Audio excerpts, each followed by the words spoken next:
November 3, 1943, Buna, New Guinea. Japanese soldiers laughed when they saw Americans carrying the Thompson, a so-called gangster's gun better suited for mobsters than for war. But in the thick jungle, that laughter died fast. The .45 caliber slugs shredded ambushes, tore through cover, and turned the toy into a terror. What they mocked as a joke became their nightmare, a weapon that flipped the jungle from enemy to American ally. This is the untold story of the Thompson, from ridicule to fear, from Hollywood to the Pacific. Stay with us, watch until the end, and if you love powerful forgotten history like this, don't forget to subscribe, like, and share to support the channel. The Thompson submachine gun was born not on a battlefield, but in the uneasy quiet after one. In 1918, with the First World War still echoing in Europe, retired U.S. Army Brigadier General John T. Thompson dreamed of a weapon that could sweep trenches clean in seconds. He called it a trench broom, an automatic arm firing heavy .45 ACP rounds at a blistering rate. The war ended before the prototype could reach the front, but the idea remained, a machine pistol with the punch of a revolver and the rhythm of a sewing machine. Yet the Thompson's first fame came not with soldiers, but with mobsters. In Prohibition-era Chicago, its drum magazine and chatter earned nicknames that clung like smoke: the Chicago typewriter, the chopper, the Tommy gun. Bank robbers used them to shred getaway cars, and headlines painted it as the ultimate gangster's toy.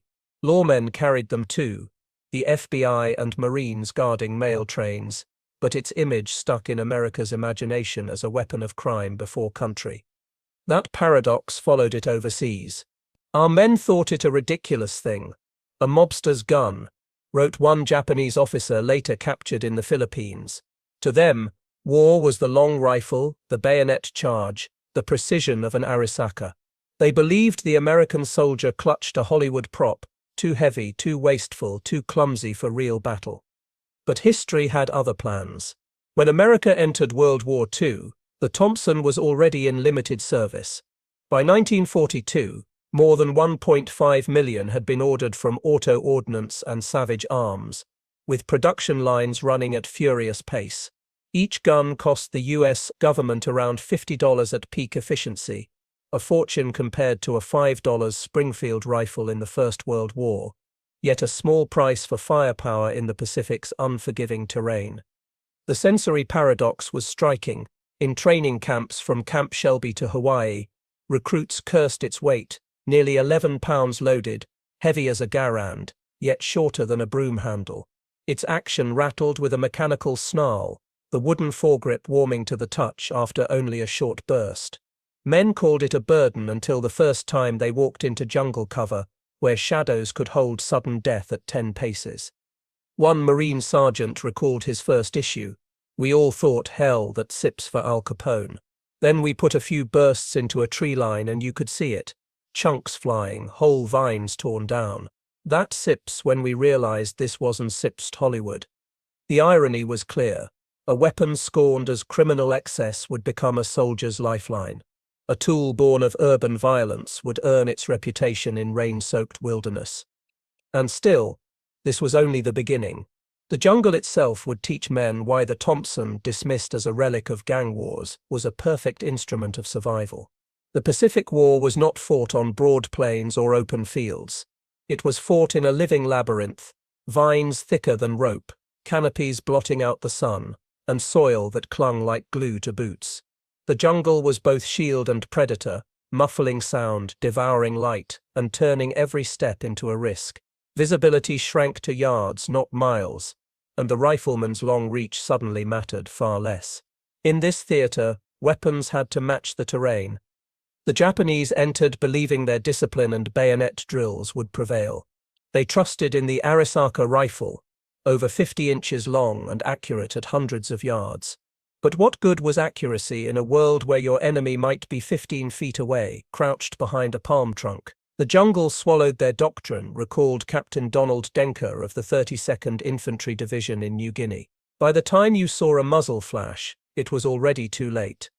Here paradox ruled. Long rifles, symbols of military tradition, became awkward poles snagged on creepers. Bayonet charges, so terrifying on the open fields of China, collapsed into chaos in dripping ravines where footing gave way.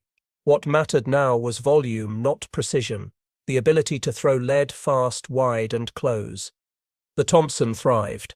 Firing .45 ACP rounds at 600 to 700 per minute, it was a saw blade of noise and impact.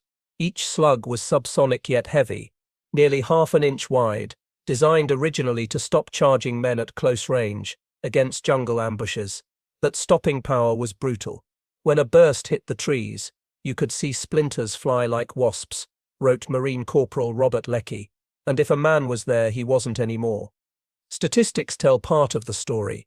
By 1943, over 200,000 Thompsons had been shipped to Pacific forces, with ammunition consumption climbing into the tens of millions of rounds. Soldiers carried canvas pouches of 20 or 30-round magazines, their weight heavy on the belt but light compared to the lives saved when patrols stumbled into ambushes. The jungle demanded firepower, and America's industry delivered it. The environment itself amplified the Thompson's role: damp air-corroded rifles, mud-jammed bolts, but the Thompson's simple blowback design kept firing even when caked in grime. "I dropped mine in a swamp," remembered a soldier on Guadalcanal, pulled it up dripping mud, slapped a mag in, and it ran like nothing happened. In the tropics, reliability was worth more than elegance. The Japanese mocked the weapon at first. Reports intercepted by Allied intelligence described it as inefficient, a wasteful machine unsuited for warriors. Yet captured diaries told another tale. One Japanese infantryman wrote in late 1942, "The Americans have a strange small machine gun. It makes a terrible sound and cuts down the men as if they are grass." Laughter faded quickly when perception met reality. And still, this was not propaganda. It was reality. Soldiers who once cursed the Thompson's weight began slinging it with pride. Knowing its staccato bursts gave them the one advantage the jungle allowed: the power to end an ambush before it consumed them. But the first test of this paradox would not come in training or theory. It would come when American patrols met their enemy face to face in the green darkness, where survival depended on who fired first. December 1942. Guadalcanal's steaming valleys were the first proving grounds where the Thompson's reputation shifted from curiosity to terror. American patrols crept through tangled undergrowth, their ears filled with the drone of insects and the distant crash of surf. Every leaf seemed to hide eyes. The Japanese had mastered the art of the ambush, slipping into gullies and ravines, waiting until their prey was almost within arm's reach. For men armed with bolt-action rifles, those sudden eruptions of gunfire left seconds, sometimes only heartbeats, to react. Seconds were too long. Here the Thompson revealed its purpose. Marines and soldiers carried it reluctantly, some still thinking of gangsters and newsreel bank robbers. But in the close-range terror of the jungle, its weight was forgotten. One burst could mean the difference between a squad being wiped out or walking away alive. Private Charles H. Merrill of the 164th Infantry remembered his first firefight vividly. "We were crossing a clearing when the brush in front just exploded. Muzzle flashes, yells, the whole jungle came alive.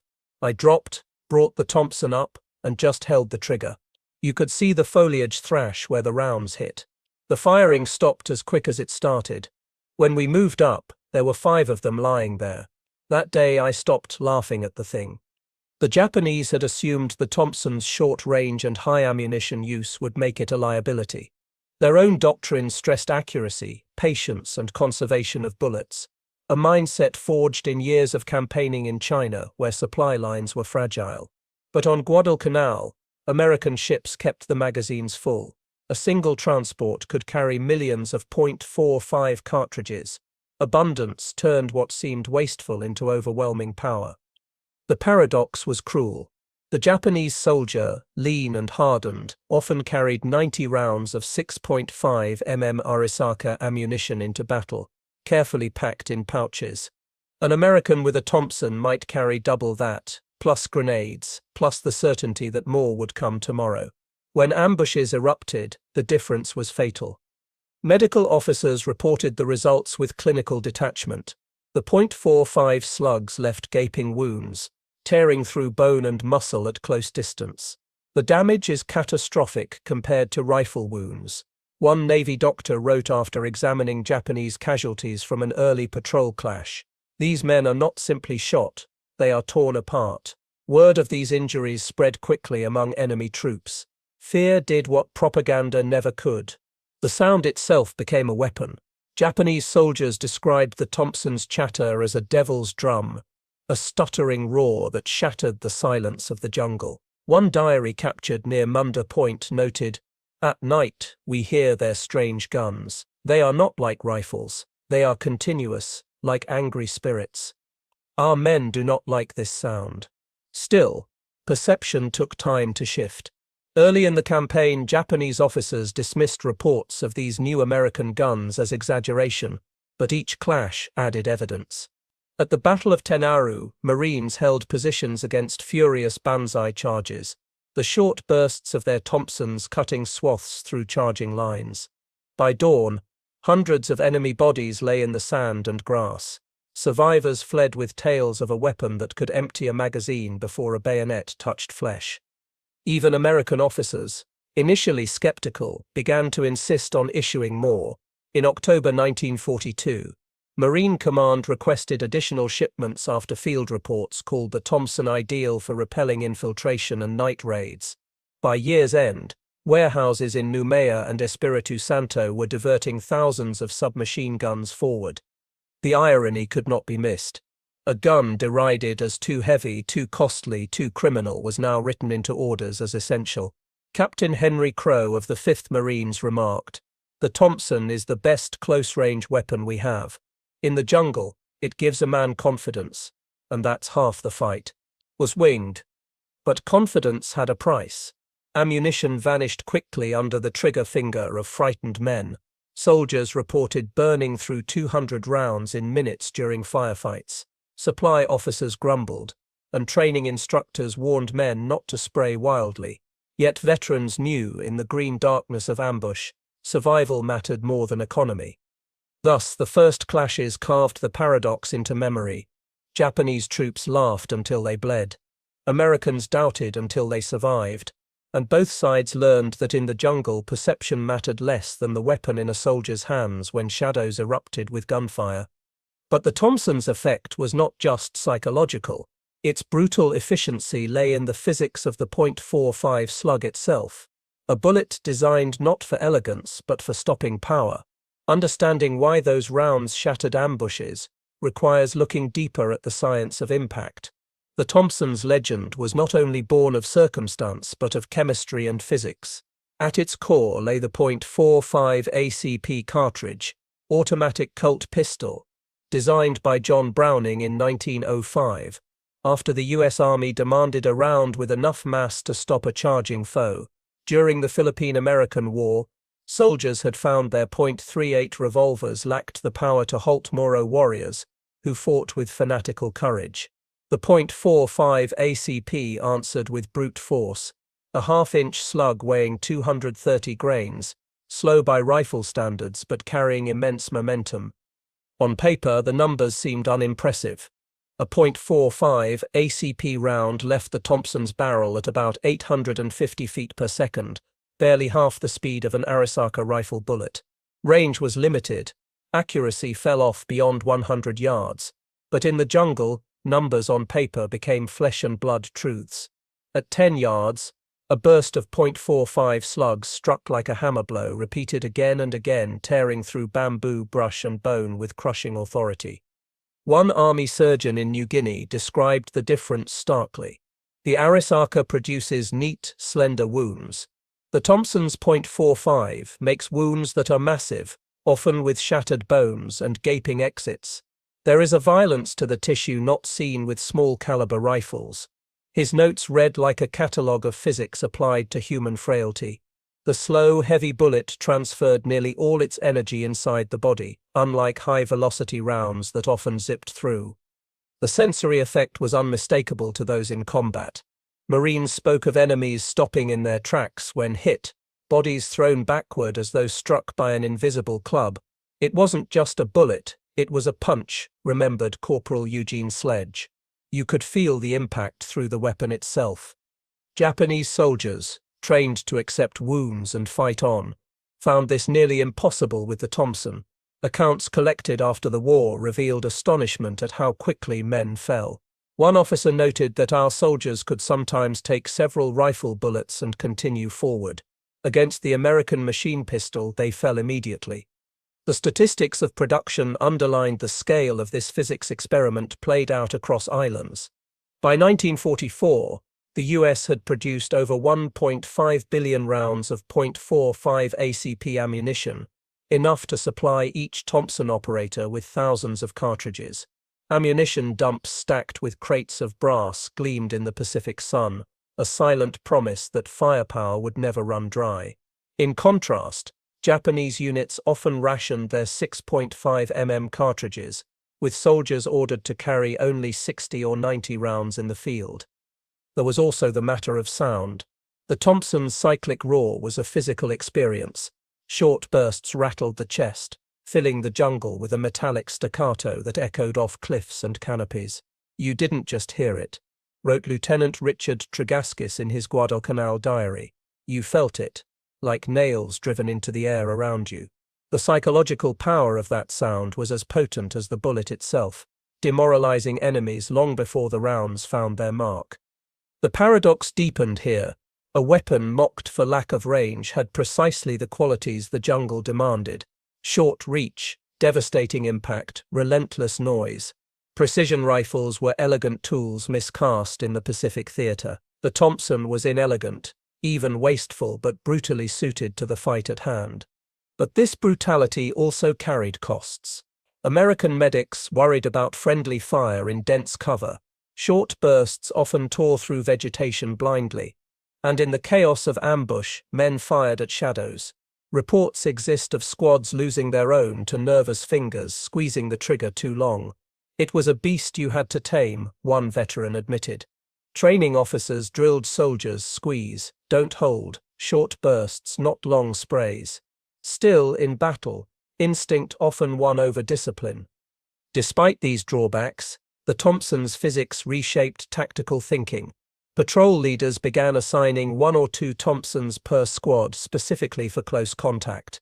Engineers and scouts carried them by preference. Knowing their work often brought them nose to nose with hidden foes. By late 1943, it was no longer a curiosity but a staple, an expected tool of survival. The .45 slug, slow and heavy, was the paradox incarnate. In an age of modern ballistics, of rifles reaching 1,000 yards, here was a cartridge conceived 4 decades earlier that proved decisive in the newest kind of war. What had been a relic of past colonial battles became the heartbeat of America's fight in the Pacific. And yet, beyond the physics and statistics, the Thompson story lived most vividly in human memory. In the words of those who crouched behind roots and palms, their fingers trembling on its wooden grip, it was in the jungle ambushes, in the close-range firefights, that the gun earned its reputation not as a gangster's toy, but as a soldier's salvation. The Thompson's true history was not written in factory ledgers or ballistic charts, but in the words of men who carried it through steaming jungles and midnight ambushes. Their voices, captured in diaries, letters, and memoirs, reveal both the terror and relief bound up in its staccato roar. On Guadalcanal, Marine Corporal Joseph C. Harrington scribbled in his field notebook after a night patrol in October 1942. We walked straight into them. I didn't even see their faces, just heard a click and then yelling. I had the Thompson up and just pressed down. It was like ripping cloth. When the noise stopped, there was nothing moving. My hands wouldn't stop shaking. The boys said the chopper saved us. The ambush had killed 2 Marines, but without Harrington's bursts, the entire squad might have been lost. Private Raymond H. Baker of the 32nd Infantry recalled an ambush along the Driniamore River in New Guinea. The Japs opened up from both sides. Rifles cracked like whips, grenades popping in the trees. I thought we were finished. Then Henderson, with his Thompson, just stood there turning circles, firing in short bursts. It gave the rest of us time to get to cover and return fire. That gun sounded like God's hammer, The squad survived, battered but intact. These were not isolated stories. Reports from the Philippines repeated the same theme: ambush, shock, and the Thompson's sudden roar tearing through the trap. Lieutenant George Musulin, later a member of the OSS, described a patrol where his men carried both Garans and Thompsons. The rifle boys got the first shock. The ones with the Tommy guns gave us the first answer. You could always tell where they were, because the jungle just fell quiet around their bursts. Statistics bear out this pattern. After-action reviews by Army divisions in the Pacific consistently rated the Thompson as highly effective in patrol and infiltration duties. By 1944, standard issue in many units ensured at least one per fire team. Supply officers groaned at the cost in ammunition, but commanders accepted it as the price of survival. The sensory layers of these ambushes lived long after the battles ended. Veterans wrote of the acrid stink of cordite mixed with the sweet rot of jungle air, the clatter of empty magazines dropped into mud, the weight of sweat-soaked canvas webbing cutting into shoulders. For many, the Thompson was less a weapon than a shield, heavy, awkward, but reassuring in its promise of sudden violence when shadows stirred. Japanese voices, too, recorded their side of these ambushes. A diary recovered on Bougainville in early 1944 read, "The Americans come close before firing. Their short guns make a terrible noise. It cuts our men quickly. We laugh at these weapons no longer." Another Japanese prisoner, interrogated by Allied intelligence, confessed, "We were told these American pistols would be useless, but they cut down many soldiers. We fear them in the jungle." The paradox deepened with every skirmish. Soldiers who had scoffed at the Chicago typewriter now hoarded its magazines, swapping with comrades to ensure they could carry one into the next patrol. Commanders who once questioned its role requested more shipments, and enemy soldiers trained to think of Americans as wasteful were forced to reckon with a weapon that made wastefulness into strategy, volume of fire, as the new currency of survival. Yet the Thompson was more than bursts of gunfire. It was also silence afterward. Men remembered the ringing in their ears, the eerie stillness once the chatter stopped, and the sight of what those slugs had left behind.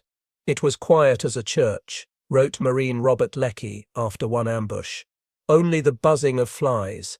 That's when you realized what the gun really meant." But guns do not fight alone.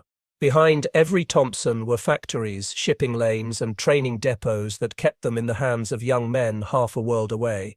To understand how the weapon became so widespread, one must look not at the jungle but at the assembly lines and supply chains that fed it.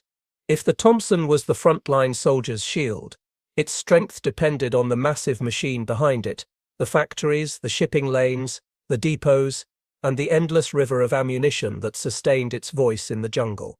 In many ways, the true paradox of the Thompson was not its design but the sheer abundance that carried it across the Pacific.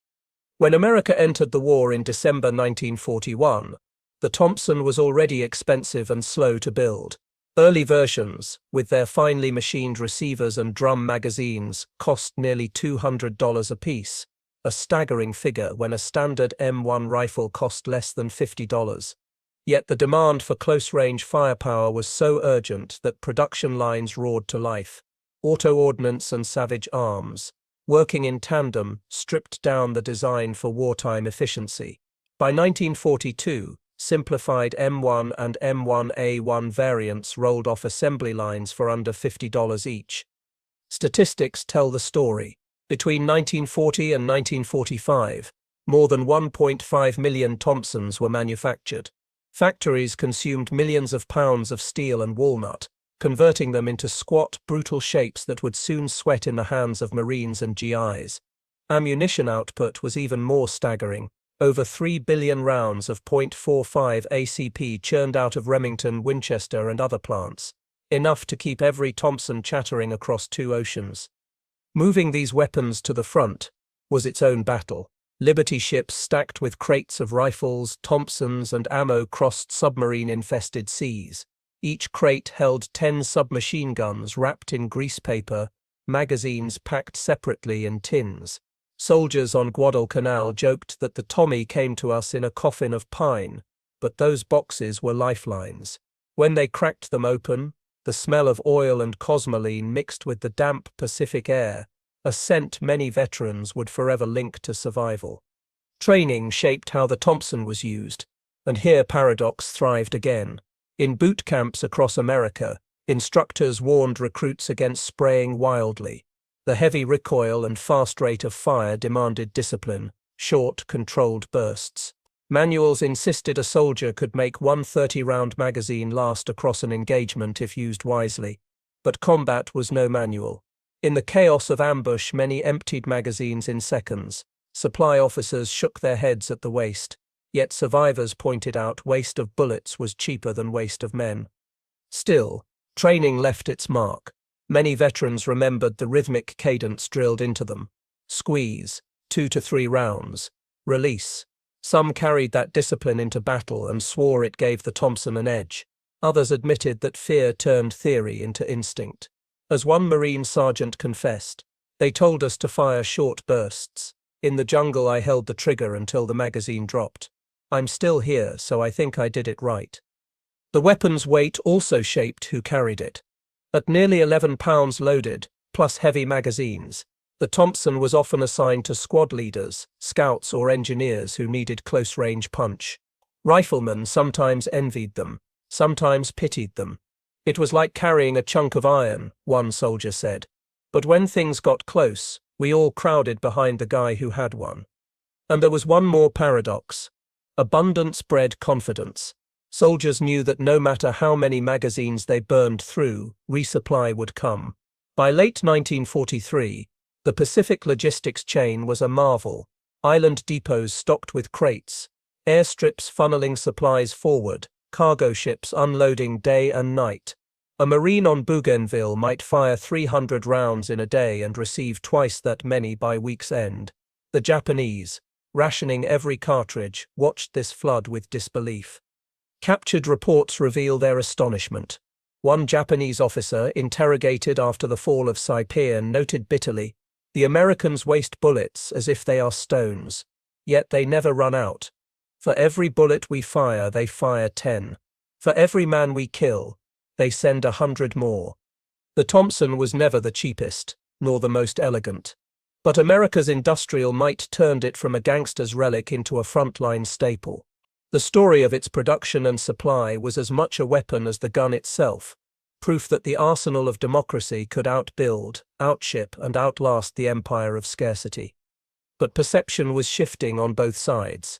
If Americans had once laughed at their Chicago typewriters and Japanese had mocked them as wasteful toys, the hard lessons of jungle firefights were changing minds. The enemy began to take the weapon seriously and to adapt their tactics accordingly. By 1943, Japanese laughter at the Thompson had died away. What began as ridicule of a gangster's toy hardened into a grudging respect and finally into fear. The enemy's assessments, captured in field reports, diaries, and post-war interrogations, tell the story of how a weapon dismissed as wasteful reshaped tactics in the Pacific. Early intelligence intercepts revealed the shift. A Japanese officer on Guadalcanal wrote, "The Americans use a short automatic gun that fires large bullets rapidly. At first, we thought it of little value, but it cuts down our soldiers in the jungle. Caution must be taken when advancing within 50 meters." The report was circulated among units, a quiet admission that the weapon mocked in barracks could no longer be ignored. Tactically, the Japanese had favored infiltration and night attacks, small squads creeping into foxholes and bivouacs, bayonets ready.